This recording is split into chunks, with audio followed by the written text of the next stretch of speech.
El uso de un lenguaje sencillo en cualquier transacción es fundamental para garantizar que los ciudadanos comprendan la información que se les brinda sin acudir a intermediarios y puedan tomar decisiones de consumo adecuadas. Iniciamos SIC TV. Bienvenidos. Para hablar del tema, saludamos a Betsy Perafán, presidenta de la Red Colombiana de Lenguaje Claro. Doctora Betsy, bienvenida a SIC TV. Muchas gracias, Bianca. Gracias por la invitación. ¿Qué características debe cumplir el lenguaje a la hora de ofrecer productos o servicios para que éste sea considerado como lenguaje claro?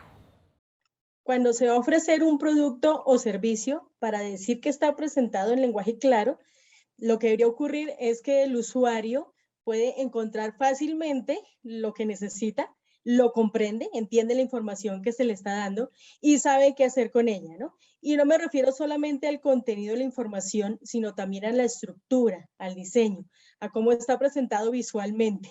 Esto pues hace parte de la definición del lenguaje claro aceptada universalmente, podríamos decir. ¿Cómo está Colombia en el uso del lenguaje claro? Está de una manera similar a otros países de Latinoamérica, incluso del norte global. Si decimos que por lo general, varias investigaciones muestran que más o menos el 40%, es decir, 4 de cada 10 usuarios, consideran que hay dificultades en la comprensión, o sea, por lo menos que la aceptación que tienen de la información que se les está brindando es poca clara, ¿no? Le están diciendo la gente generalmente que no entiende lo que le están presentando. Sin embargo, estamos avanzando, ¿no? Y muchas entidades, y más adelante contaré un poco de esto, de la red de lenguaje claro de Colombia y en otros países que también hay redes, junta universidades, junta entidades públicas y privadas, pues precisamente lo que está haciendo es cambiando esa cultura y ojalá subir un poco más la satisfacción, ¿no? La satisfacción, como digo, está en 40% más o menos y tiene mucho que ver con la falta de comprensión de la información como se presenta, de los trámites, de los formatos que son incomprensibles y implican mucho gasto para el ciudadano, de tiempo, de recursos, de tranquilidad, ¿no? Es bastante estresante. Precisamente este fue uno de los ejes del Sexto Congreso Internacional de Protección de los Derechos de Usuarios de Telecomunicaciones.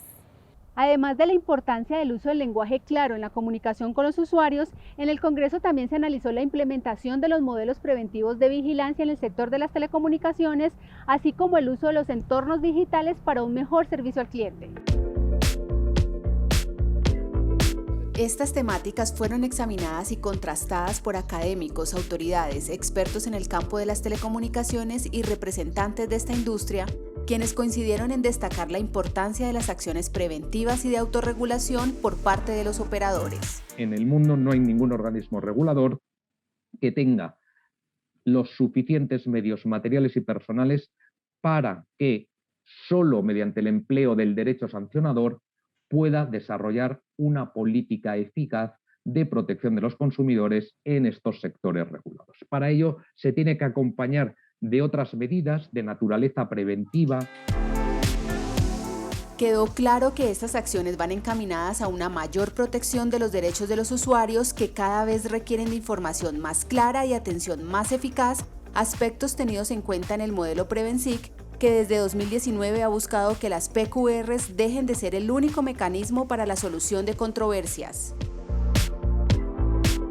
Es importantísimo que los usuarios pues tengan la agilidad en la prestación de los servicios, pero de una manera también muy autocontenida, que no sigamos promoviendo pues mecanismos difíciles para entender la contratación de los servicios. ¿Qué busca Prevensic 3.0? Un lenguaje claro que nos permita explicar los cambios normativos en un lenguaje de fácil acceso al consumidor, al ciudadano, promover la transformación digital de los canales de atención al usuario y dotar de información a los diferentes grupos de interés para una toma de decisión lo mejor posible. En el Congreso también se presentaron los avances de la iniciativa de la Superintendencia en materia de derechos humanos y telecomunicaciones.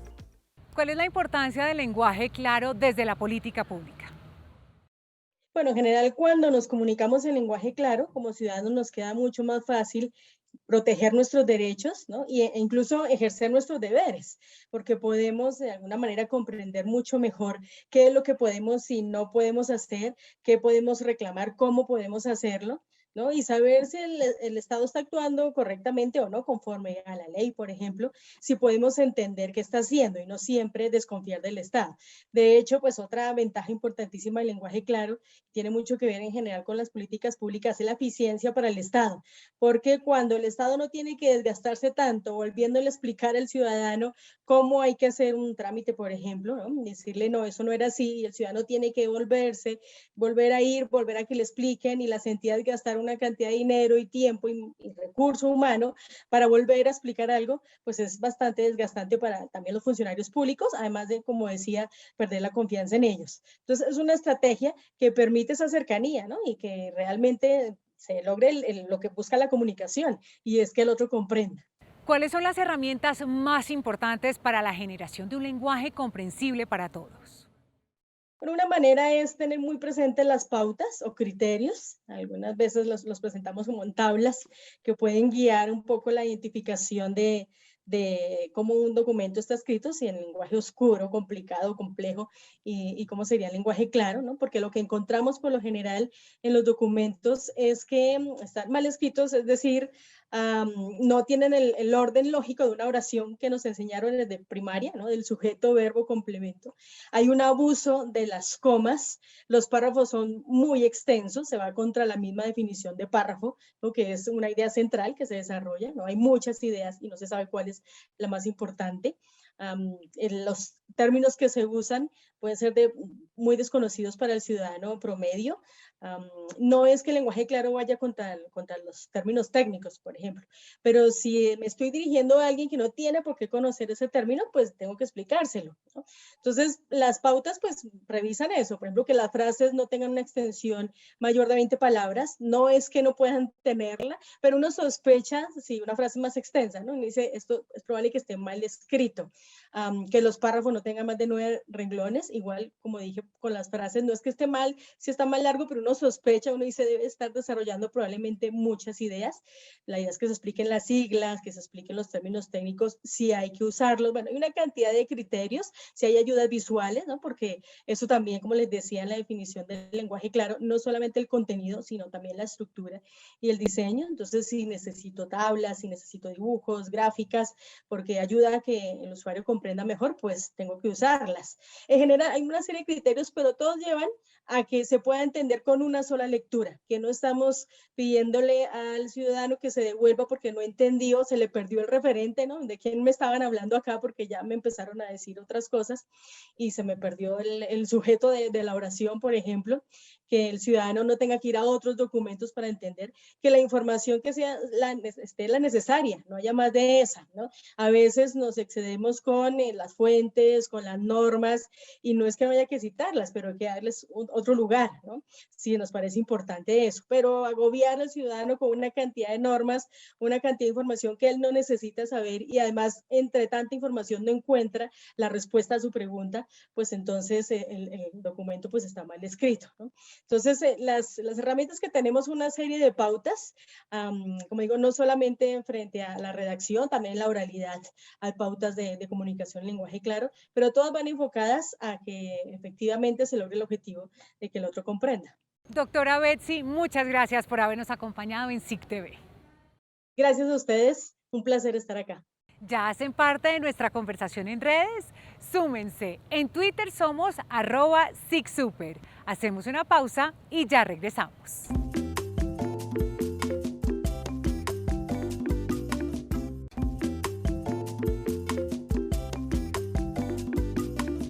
El flujo de datos transfronterizos y las cláusulas para la transferencia internacional de información son algunos de los temas que por estos días analizan expertos en protección de datos de Colombia y el mundo. Colombia, como presidente de la Red Iberoamericana de Datos, ha monitoreado el impacto acelerado durante el último año de los negocios y la economía digital a nivel global. Esto ha potenciado la necesidad de proteger los datos personales para hacer viable y seguro el flujo de los mismos entre países. Creo que todas las importantes discusiones que se han dado a través de la protección de este derecho a nivel global han venido siendo detonadas por la propia pandemia en razón del uso masivo de las nuevas tecnologías, pero sobre todo del gran reto que tenemos las autoridades de protección de datos de entender, acompañar y proteger la industria, proteger los derechos de nuestros ciudadanos. El desafío de equilibrar estos factores hace parte de la mesa de trabajo diario de las autoridades a nivel local, regional y mundial. Así quedó en evidencia durante el 8º Congreso Internacional de Protección de Datos. Quienes garantizamos el derecho a la privacidad y a la protección de los datos personales, no estamos negados a que se hagan negocios, a que haya flujo de datos. No, lo que hacemos es que vayan de la mano, que sea simultáneo. Son algo en opuesto, son complementarios y deben trabajarse en conjunto. Esto es una solución gana-gana para los negocios que tienen la vida más fácil, para los ciudadanos que tendrán la confianza que cuando sus datos se transfieren, se van a transferir con diferentes implementaciones de seguridad. Uno de los instrumentos más usados son las cláusulas contractuales que sirven como herramienta de seguridad y confianza entre los países al momento de hacer transferencias internacionales de datos. A propósito de protección de datos personales vía Twitter, @AndrewJiménez05 nos pregunta: ¿cómo sé si la recolección de mi información personal por parte de empresas privadas es legal?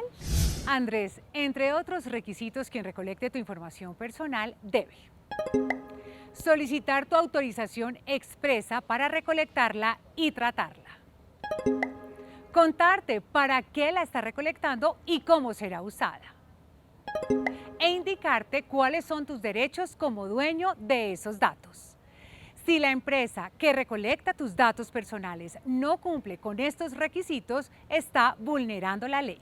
Precisamente por incumplir lo anterior, 3 cámaras de comercio del país deberán pagar multas de entre 50 y 90 millones de pesos. Las sanciones fueron impuestas por la Superintendencia de Industria y Comercio a las cámaras de comercio de Montería, Cúcuta y Villavicencio, tras encontrarse que en diferentes formularios usados en las páginas web de estas entidades se realizó un indebido tratamiento de la información de los ciudadanos, vulnerando algunas disposiciones de la Ley de Protección de Datos Personales. Además, se encontraron inconsistencias en la política de tratamiento de datos al interior de estas organizaciones. Primero, no se les solicitaba a los titulares de la información la autorización previa para realizar el tratamiento. Segundo, no se informaba todo lo que establecía el artículo 12 de la Ley 1581/2012. Y tercero, no se le informaba a los titulares cuáles serían las finalidades para las cuales sería usada esa información. La Cámara de Comercio de Cúcuta fue multada con 90.770.000 pesos. La Cámara de Comercio de Villavicencio, que al reconocer la infracción tuvo una reducción en el monto de la multa, deberá pagar 83.508.400 pesos. Para la Cámara de Comercio de Montería, la sanción fue de 50.831.200 pesos. Para el caso también de la Cámara de Comercio de Villavicencio y de Cúcuta, se impartieron órdenes tendientes a que se ajustaran los procedimientos para garantizar el cumplimiento de la Ley de Protección de Datos Personales y se ajustaran las políticas de tratamiento de la información en caso de que a la fecha de emisión de la resolución no se hubiera hecho. En contra de las decisiones proceden los recursos de reposición y apelación. A continuación les presentamos la oferta académica virtual gratuita de la Superintendencia para el mes de julio. La protección de datos personales de niños y adolescentes en redes sociales e Internet es uno de los aspectos a tratar. Las nuevas tecnologías, los videojuegos, las clases virtuales y las redes sociales han hecho que nuestros niños, niñas y adolescentes pasen más tiempos conectados a Internet. Por ello surge la necesidad de proteger sus datos al navegar en la red. La oportunidad que está en prepararse y conocer cuál es el derecho a la protección de datos personales, sobre todo con el objetivo de prevenir que terceras personas realicen usos por fuera de la ley, incluso fraudulentos, que pongan en riesgo los derechos fundamentales de nuestros niños, niñas y adolescentes. En respuesta a esto, durante el mes de julio los padres de familia y tutores de menores de edad podrán acceder al curso virtual Educación para la Protección de los Datos Personales de Niños, Niñas y Adolescentes en la red. Vamos a encontrar, pues primero que todo, qué es un dato personal, vamos a ver los derechos que tenemos sobre los datos personales, que es el habeas data, cómo hacerlo valer, los procedimientos que se requieren para poder garantizar estos derechos y bastantes casos para que haya mayor sensibilización con padres y también con los menores de edad. Además de la protección de los datos personales, temas como la importancia de la propiedad industrial y los derechos de los consumidores hacen parte de la oferta académica de la Superintendencia, que se desarrollará durante los martes y miércoles de julio así. La importancia de la libre competencia en los mercados, 6 de julio. Protección al consumidor en el comercio electrónico, 27 de julio. Ciclo práctico de marcas, 7 y 14 de julio. Ciclo práctico de patentes, 21 y 28 de julio. Igualmente, hasta el 18 de julio estarán abiertas las inscripciones para cursos virtuales gratuitos sobre registro de marca, metrología legal, espectáculos públicos de las artes escénicas, protección de datos personales de niños, niñas y adolescentes en la red. Para más información e inscripciones, ingrese a la página web www.sic.gov.co o escriba al correo electrónico formacion@sic.gov.co. Es momento de hacer una pausa y ya regresamos con más información en SIC TV.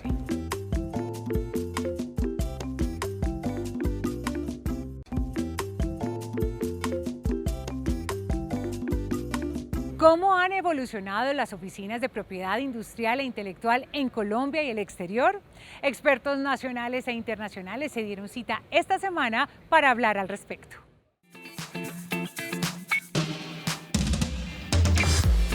Producto de la evolución de las nuevas tecnologías, la Superintendencia de Industria y Comercio ha dado grandes pasos en materia de propiedad industrial de cara a consolidar y fortalecer alianzas internacionales para brindar mejores servicios a empresarios, emprendedores e inventores.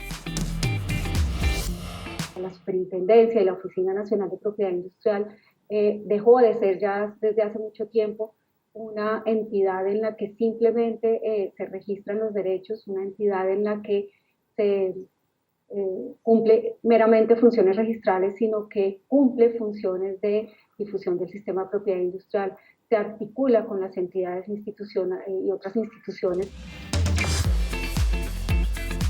El planteamiento se formuló durante el conversatorio Oficina de Propiedad Industrial del Futuro, liderado por la Superintendencia, con el apoyo de la Asociación Internacional de Marcas y la Organización Mundial de la Propiedad Intelectual. Las oficinas hoy en día están cumpliendo un papel de brazo de las políticas de promoción de la competitividad, el emprendimiento y la innovación de todos los países. La propiedad intelectual también ha tenido este auge porque cada día tenemos consumidores más especializados que buscan la marca, que buscan una indicación geográfica, que buscan una denominación de origen, ¿sí? Pero también nosotros tenemos nuestros consumidores, nuestros usuarios, a los cuales tenemos que ser óptimos, eficientes y eficaces. En el año 2020, la Superintendencia de Industria y Comercio implementó 2 nuevas herramientas de inteligencia artificial relacionadas con la clasificación internacional de solicitudes y concesiones de patentes y su publicación en la Gaceta de Propiedad Industrial.